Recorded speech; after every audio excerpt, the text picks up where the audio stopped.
Yo, what's going on YouTube? It's your boy The Four Fills, and I'm back again with another YouTube video. Now, if you guys have been paying attention to the channel recently, I've been doing the top tips series where I give you guys top 4, top 5 tips, whatever it is, to get out of your current rank. Now, we already done Ganryu for Mighty Ruler. The video after that, we did Mighty Ruler to Fujin, and this is the third video now. We're going to be doing Fujin to Tekken King. Now, I'm currently sitting at Tekken God Supreme as my current rank. I haven't gone past that yet. So I just want to give you guys some tips that helped me when I was in blue ranks. So today I'm going to be giving you guys 4 tips to help you guys get out of blue ranks and get into those purple ranks, man. Let's get into it.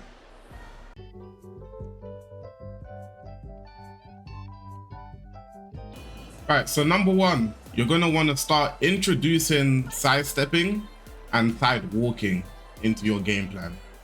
Now, there's a couple of reasons as to why you want to start using side steps, and I'm going to list them off now. First of all, the first reason would be to avoid getting hit or losing a turn after you end your turn.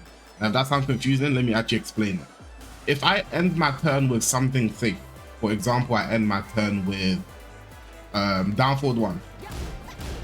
Down forward 1 is safe on block. As you can see, Azucena here is doing 1-1, which will not punish me because I'm safe, right?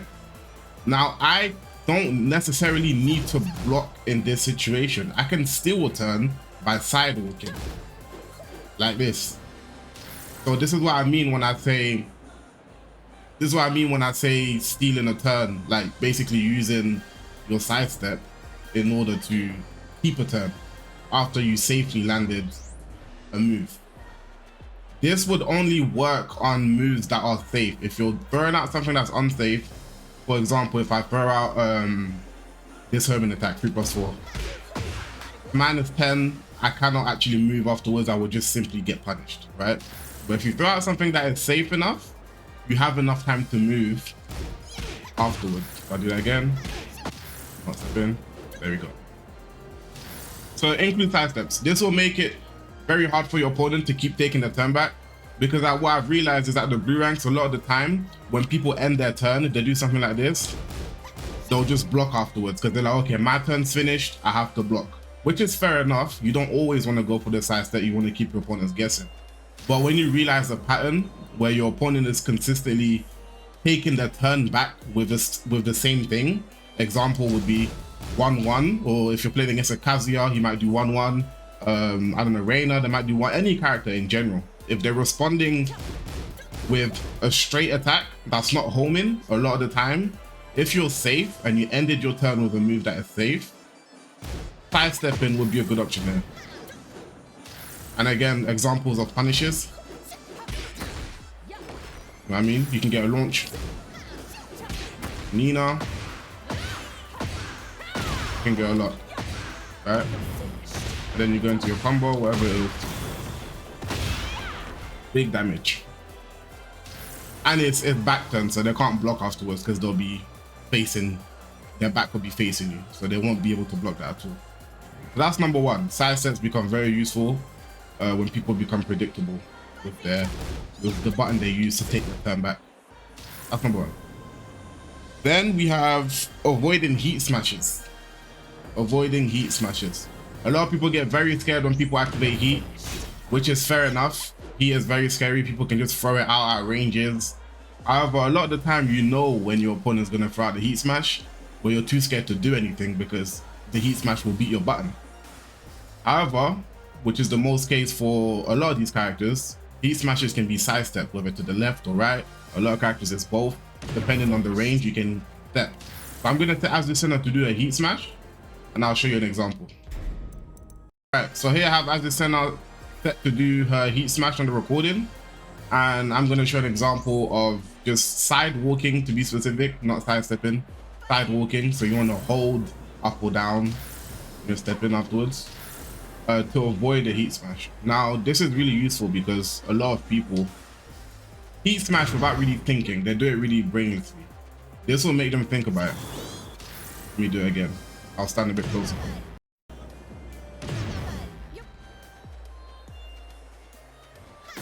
There we go. I missed the punish there. I should have waited.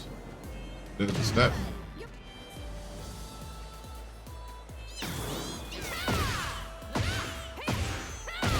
Right, and then you get your combo. Pretty sure you can step this either way as well for as a center.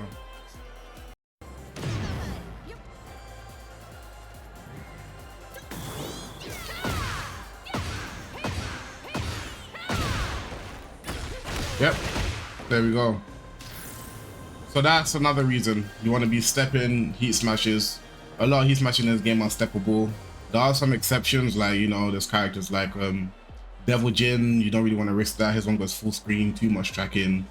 But you can play around with it and see which ones you're comfortable sidestepping or actually side walking, and which ones you're not comfortable doing it with. But for the most part, this is something that's really useful, because when you're playing ranked, a lot of people just activate heat. As soon as they get around this range, they don't care what you do, just heat smash, just because they can. When you start stepping those and then you get your punish afterwards, or make them think twice about mindlessly just throwing out that heat smash. So it's just another way to just gain a bit more control of the game. Okay, so the third reason why sidestepping is very, very important in this game is because of stage hazards. Now, the reason I've gone to this stage is because it has a stage hazard where, you know, when you reach the wall, it detonates an explosion and you carry on your combo and so on, so right? Now, sidestepping can be used in combos in order to readjust yourself to align yourself with the wall, because that's usually where the stage hazards happen, is at the wall. So I'm going to show you two different examples of not using the sidestep during the combo and then using the sidestep during the combo, and you'll see the difference. First, we'll do it without the sidestep.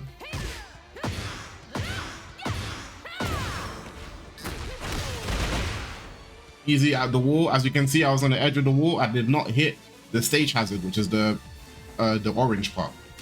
This time, I'm gonna sidestep right before I do the last part of the combo. So, sidestep. This time you get the wall, and guess what? You can continue combo into even more damage.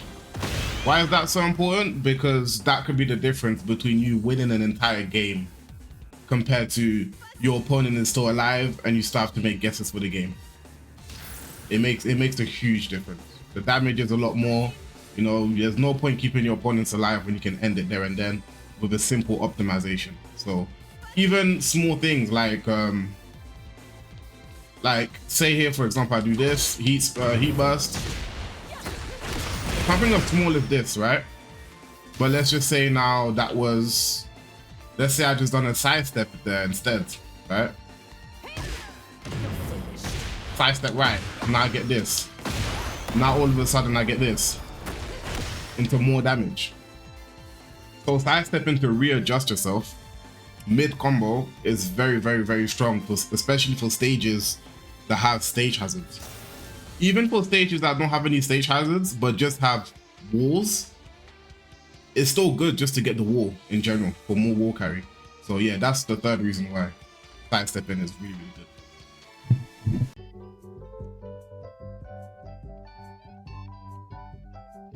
Number 2, bait heat burst activations. Now, you want to bait heat burst activations, but you also want to punish them after you baited them. You want to call them out too before they're actually activated. So I'm going to show you all three.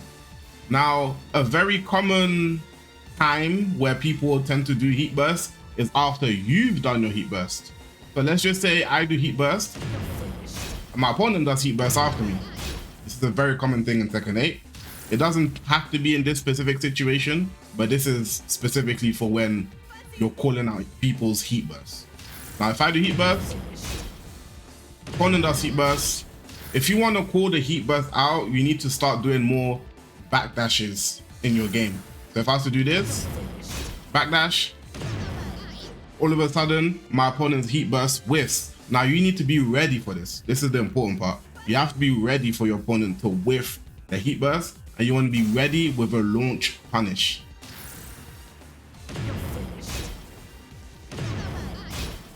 There again. Hit. There we go. Launch. And then you get your punish. That's very, very important. One, because a lot of people don't want to deal with your opponent, with their opponent in heat. So if you get a heat burst punish like that, a lot of the time you can end the round before your opponent even gets a chance to even activate. So this is very, very important. Two, a lot of people are predictable with a heat burst, so you know when it's going to happen. So you can actually bait them like this with movement, just by moving backwards very easily. Okay, also you want to be punishing the heat burst activation as your opponent is also using the activation as they're doing it, right? So a very common way people activate their heat burst is after they've successfully blocked something. Let's say, for example, I do 3+4. They would block the 3+4 and be like, oh, okay, I blocked something. I have enough time to activate my heat burst now. Now you need to start baiting people out for doing that by using moves that don't have a lot of recovery. For example, your jabs, your 1 or your 2s. You know, if you do something like 1 or down forward 1, you have enough time to go for a throw. Down forward 1. Down forward 1 universally tend to be pretty good for baiting out activations when you know that they're looking for a way to activate their heat burst. So I would say bait them out with low recovery moves and go for throws. And of course, the throw will be a counter hit throw, right? Since they're in the act of doing the heat burst. So that is what I would say about heat bursts in general. You want to bait them, make them whiff, get a launch punish, right? You want to punish them with your throws as well. Yeah, and you just want to get a feel for when they want to do it in general. Like, you have to actively be thinking about the heat burst activation. You can't be like, oh, he's done heat burst, everything changes now. Actively think about the potential, like think about the potential of them actually doing the heat burst before they do it. You get heat burst activation every round. At some point, it starts getting obvious when your opponent wants to go for it. So keep that in mind.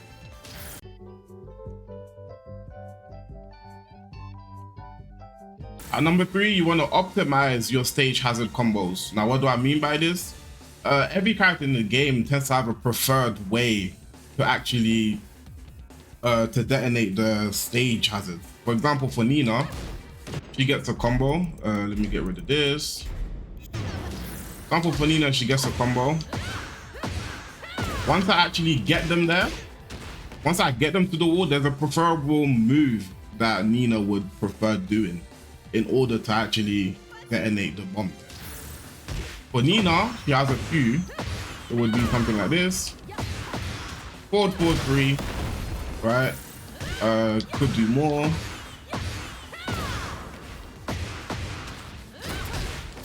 That won't detonate it, so forward 3 would be better than doing that, for example. So you want to optimize what you do at the wall to detonate it. Even if you already know how to detonate it, are you doing the optimal amount of damage in order to actually detonate it in the first place? That's the thing. For example, Nina can obviously do back 1+2, but she could do forward 3 as I showed before. So it's all about finding what's the optimal way of doing it too. I can do forward 1+2. But find for your character, find which move does the most amount of damage in order to get the stage hazard. That's all about optimizing. So all these little things start to matter the higher you go up in the ranks. So find out what it is for your character. Okay, so there's one more thing I want to mention about the stage hazards, you know, wall breaks, floor breaks, all of those things. Some characters, not all, some characters can break through walls in a single go. Most characters, when they have stages that have wall breaks, once they get them towards the wall, they need about 2 attempts before the wall actually breaks. However, Nina can do it in 1 attempt. There's other characters that can do it in 1 attempt too. I've seen Harang do it. I've seen a bunch of characters do it. You have to find out if your character is able to do this. But this is simply another form of optimizing the stage combos, right? So say I was to do this, one go, broken. I didn't need 2 attempts, 1 attempt. That's Nina's 1-4-1. Simply that gives her the wall break. As long as she gets all 3 hits at the wall, this will guarantee a wall break on every single wall stage in the game. So again, check for your character, see if you're able to do something similar, and you have a lot more optimal combos.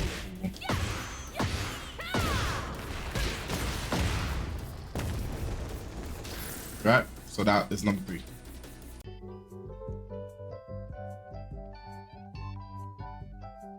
Okay, number 4. Now, this one may seem a little bit obvious. It's not really much of anything to really learn. This is more so something you just take away and keep with you. Now, you want to be extremely mindful of rage art. I'm sure the majority of people watching this video, a lot of the reasons why they lose is because they got hit with a last-minute rage art and it just killed them, ate them for like 30% of their health and they died. That happens even at a higher level. It still happens to people. However, it happens a lot less at a higher level because people are more mindful. Now, there's certain ways you can bait your opponent into panic rage arting, because that's what a lot of people are doing. They're not reacting to you doing things and doing rage art a lot of the time. Sometimes yes, most of the time no. Most of the time they're panicking and they press rage art because that's their panic button. That's their last resort. They're like, okay, if I lose, I lose, but if it hits, I'm gonna do like 50% because I'm on a pixel health and I might win the whole game. So be very, very careful when your opponent has rage art, because 9 out of 10, if you're in those blue ranks, they're gonna rip off a rage art any chance they get. Anytime they're uncomfortable or they're panicked, they don't want to deal with something, rage art will come out. So I want to tell you guys, there's a few ways you can sort of get the rage art to come out from your opponents, but also being ready for it, right? It's simple. You just want to be more aggressive with your movement. You want to make it look like you're doing something. If it's too obvious and you're sitting like this because you're too scared of the rage art, then most likely you're not going to do it, right? As soon as you start being aggressive with your movement, right, that's when they start panicking. They're like, oh damn, something's about to happen. Like, oh, he might go low. Oh, he's going to start doing something. Be aggressive in their face with your movement when they have rage art, especially when they're on like a pixel health or lower on health, where you're doing well throughout the round. You've got a nice life lead as well. Start being aggressive with your movement, especially on their wake ups.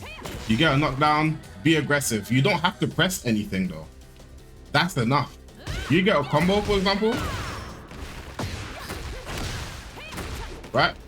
I can just be aggressive. I don't have to press anything. That alone will get so many people to just rage art and you barely did anything to them. You guys will see a lot of results by simply being aggressive with your movement without pressing the button. You'll bait a lot more rage arts that way. A lot more. This was as we said now, a lot of people will panic. A lot of people will panic. A lot of people will panic. So that's the last thing I wanted to talk about. That's the last point. That's number 4. Just be very, very, very careful about rage arts, because people are just throwing these out like it's nothing. And it's, you know, as we know, rage arts are extremely punishable. I mean, they do a lot of damage, but very, very punishable. Very, very punishable. So yeah, be mindful of rage arts, and that's all. Okay, as always, let's summarize our 4 key points that we have come up with. First of all, we had introducing sidestepping into your game, for example, after ending your turn safely, to avoid heat smashes, and to readjust your combos for more damage, as we demonstrated with the obviously the stage hazards. Then we have calling out / bait or punish heat burst activations. Then we have optimizing stage hazard combos, and then we have being mindful of rage arts. Use aggressive movement in order to bait them. Now I want to mention something I mentioned in the last video. Of course, all of the key points from the previous videos, so that's the Ganryu to Mighty Ruler, that's the Mighty Ruler to Fujin, all up to this one, all of those points transfer over to the next video all the time. So you can do all of the things that I've talked about in this video, but if you're not applying the things I talked about in the previous videos, then it's still not going to work out. Everything you learned in the previous videos needs to carry over for what you're doing now. It has to be a combination of everything.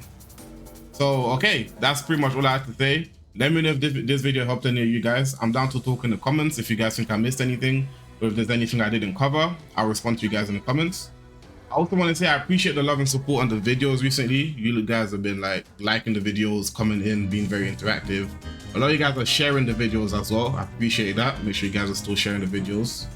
And yeah, let me know what type of content you guys want to see next from me.